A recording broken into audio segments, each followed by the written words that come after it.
رسول اللہ صلی اللہ علیہ وسلم نے فرمایا کہ اپنی اولاد کو بد دعا نہ دیا کرو۔ جو کوئی اپنی اولاد کو مرنے کی بد دعا دے گا وہ محتاجی میں مبتلا کر دیا جائے گا۔ اللہ کا شکر ادا کریں، وہ ہماری پکڑ نہیں کرتا بلکہ ایک اور صبح دے کر توبہ کا ایک اور موقع دیتا ہے۔ انسان مسافر ہے، دنیا دریا ہے اور آخرت کنارہ ہے۔ اگر تقویٰ کی کشتی میں سفر کرو گے تو بحفاظت کنارے جا لگو گے۔ کچھ غلطیاں دوسروں کی زندگیاں ویران کر دیتی ہیں۔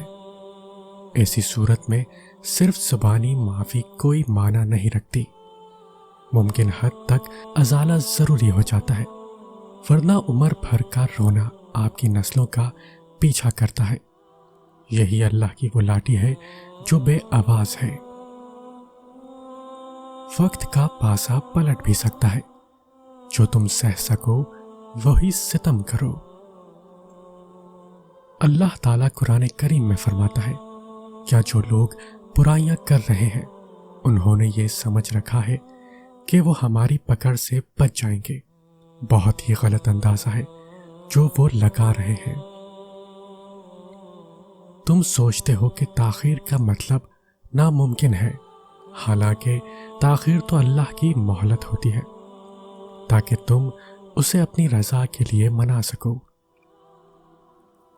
جب اللہ کسی کام کے ہونے کا سوچ لیتا ہے تو وہ اس کام کے مکمل ہونے کا اشارہ کر دیتا ہے، بس پھر جو ممکن ہو اور جو ناممکن ہو سب ہو جاتا ہے، اور تمہارا رب بہترین خفیہ تدبیر کرنے والوں میں سے ہے۔ صبر رکھیں، تمہیں رلانے والے بھی خود روئیں گے ایک دن۔ اللہ تعالیٰ قرآن کریم میں فرماتا ہے، تمہاری سرکشی اور نافرمانی کے باوجود اللہ تمہیں نہیں پکڑتا، کیونکہ ہر قوم کے لیے ایک مدت مقرر ہے۔ پھر جب ان کی مدت پوری ہو جاتی ہے تو نہ ایک گھڑی پیچھے ہٹ سکتے ہیں نہ آگے بڑھ سکتے ہیں۔ اللہ تعالیٰ قرآن کریم میں فرماتا ہے، اور وہی ہے جو رات کے وقت نیند میں تمہاری روح ایک حد تک قبض کر لیتا ہے، اور دن بھر میں تم نے جو کچھ کیا ہوتا ہے اسے خوب جانتا ہے۔ پھر اس نئے دن میں تمہیں زندگی دیتا ہے تاکہ تمہاری عمر کی مقررہ مدت پوری ہو جائے، پھر اسی کے پاس تم کو لوٹ کر جانا ہے۔ اس وقت وہ تمہیں بتائے گا کہ تم کیا کیا کرتے تھے۔ جب آپ کے ساتھ کوئی برا کرے یا آپ کے لیے برا سوچے تو اسے اپنے عمل میں مصروف رہنے دیں، اس سے دور رہیں اور اس کی حرکات کا اثر نہ لیں۔ بس اپنے دل میں اپنے رب کا خوف رکھیں۔ آپ کو یہ یقین ہونا چاہیے کہ آپ کے رب کو نہ نیند آتی ہے اور نہ اونگ آتی ہے، اور وہ ہر شے کو ہر وقت دیکھ رہا ہے، تو کیسے ممکن ہے کہ برا کرنے والا اس کی گرفت سے نکل پائے؟ اس لیے آپ بے فکر رہیں، آپ کو آپ کا رب جلد ہی ان کا مکافات دکھا دے گا، بس صبر کے ساتھ انتظار کریں۔ اللہ تعالیٰ قرآن میں فرماتا ہے، جن لوگوں نے ہماری آیتوں کو جھٹلایا اور تکبر کر کے ان سے منہ موڑ لیا، وہی دوزخی لوگ ہیں، وہ اس میں ہمیشہ رہیں گے۔ میں ان لوگوں کی جرات پہ ہمیشہ حیران ہوتا ہوں جو اللہ کے بندوں سے اللہ کے سامنے زیادتی کرتے ہیں۔ وہ بھول جاتے ہیں جو دیکھ رہا ہے انصاف بھی کرے گا اور سزا بھی دے گا۔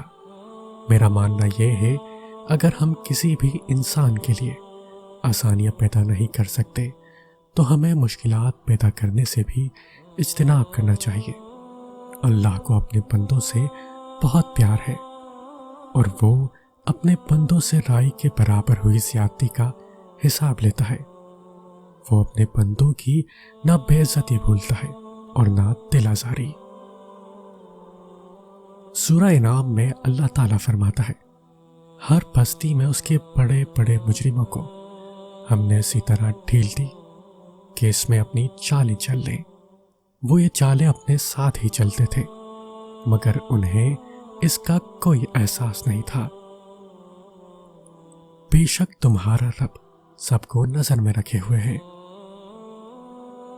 ہر عمل کا ایک مکافات عمل ہے، اور یہی اللہ کا قانون ہے، اس لیے صبر کرو اور اللہ کا انصاف دیکھو۔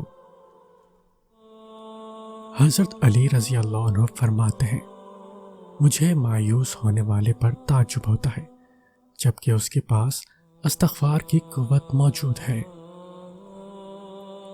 سورہ آل عمران میں اللہ تعالیٰ فرماتا ہے، اور جو لوگ انکار کر رہے ہیں وہ خیال نہ کریں کہ ہم جو ان کو ڈھیل دے رہے ہیں یہ ان کے حق میں بہتر ہے، ہم تو ان کو صرف اس لیے ڈھیل دے رہے ہیں کہ وہ اور گناہ سمیٹ لیں، اور ان کو ذلت کی مار ہے۔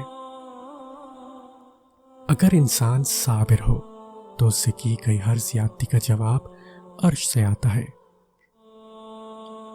اور بے شک تمہارے رب کی پکڑ بڑی سخت ہے۔ اللہ تعالیٰ کی دی گئی ڈھیل کو اپنی چالاکیاں مت سمجھو۔ میں اپنا مقدمہ اللہ کے ہاں پیش کرتا ہوں، یاد رکھنا کسی کے یہ کہنے سے پہلے معاملہ سلجھا لینا۔ اللہ جسے چاہتا ہے بھٹکا دیتا ہے، اور جسے چاہتا ہے سیدھے راستے پر لگا دیتا ہے۔ آپ صلی اللہ علیہ وسلم نے فرمایا، رحم کرنے والوں پر رحمان رحم کرتا ہے، تم زمین والوں پر رحم کرو، آسمان والا تم پر رحم کرے گا۔ ان کے لیے دوزخ کا بچھونا اور اوپر سے اسی کا اوڑھنا ہوگا، ہم ظالموں کو اسی طرح سزا دیتے ہیں۔ بری چال تو چال چلنے والے پر ہی آ پڑتی ہے۔ سورہ نساء میں اللہ تعالیٰ کہتا ہے، وہ لوگوں سے تو اپنی حرکات چھپا سکتے ہیں لیکن اللہ سے نہیں چھپا سکتے۔ جو لوگ بری چالیں چل رہے ہیں کیا وہ بے خوف ہو گئے ہیں کہ اللہ انہیں زمین میں دھسا دے، یا ایسی جگہ سے ان پر عذاب بھیجے جہاں سے انہیں وہم و گمان بھی نہ ہو؟ اور جس دن آسمان بادلوں کے ساتھ پھٹ جائے گا اور فرشتے لگاتار اتارے جائیں گے، اس دن حقیقی بادشاہی رحمان ہی کی ہوگی، اور وہ دن کافروں پر بہت سخت ہوگا۔ اللہ سے ڈرتے رہو اور جان رکھو کہ ایک روز اسی کے حضور تمہاری پیشی ہونے والی ہے۔ ظالم کو اللہ مہلت ضرور دیتا ہے، لیکن کیا تم نے سنا نہیں اس کی پکڑ بہت شدید ہے۔ آپ صلی اللہ علیہ وسلم نے فرمایا، ایسے شخص کی بد دعا سے بچو جس پر ظلم کیا گیا ہو، اس لیے کہ اس کی بد دعا اور اللہ کے درمیان کوئی آڑ نہیں ہوتی۔ جن لوگوں نے کفر کی راہ اختیار کی ہے ان کے لیے دنیا کی زندگی بڑی محبوب اور خوبصورت بنا دی گئی ہے۔ جو لوگ یہ سمجھتے ہیں کہ جادوگر انہیں کوئی نقصان پہنچا سکتا ہے، ان کے لیے اللہ تعالیٰ سورہ یونس میں فرماتا ہے، اور جادوگر کبھی کامیاب نہیں ہوتے۔ اے لوگوں، اپنے پروردگار سے ڈرو، قیامت کا زلزلہ ایک عظیم حادثہ ہوگا۔ اور اس دن سے ڈرو جس دن کوئی شخص بھی کسی کے کچھ کام نہیں آئے گا، نہ کسی کی کوئی سفارش قبول کی جائے گی، نہ کسی سے کسی قسم کا فدیہ لیا جائے گا، اور نہ ان کو کوئی مدد پہنچے گی۔ بدلہ لینے والوں سے مت ڈرو، ہمیشہ معاف کرنے والوں سے ڈرو، کیونکہ ان کا بدلہ اللہ لیتا ہے۔ جس دن قیامت قائم ہوگی تو گناہگار حیرت زدہ رہ جائیں گے، اور جب کسی کی موت آ جاتی ہے تو اللہ تعالیٰ اس کو ہرگز مہلت نہیں دیتا، اور ہمارے ساتھ ان کے ہاتھ بولیں گے، ان کے پاؤں شہادت دیں گے اس پر جو وہ کیا کرتے تھے۔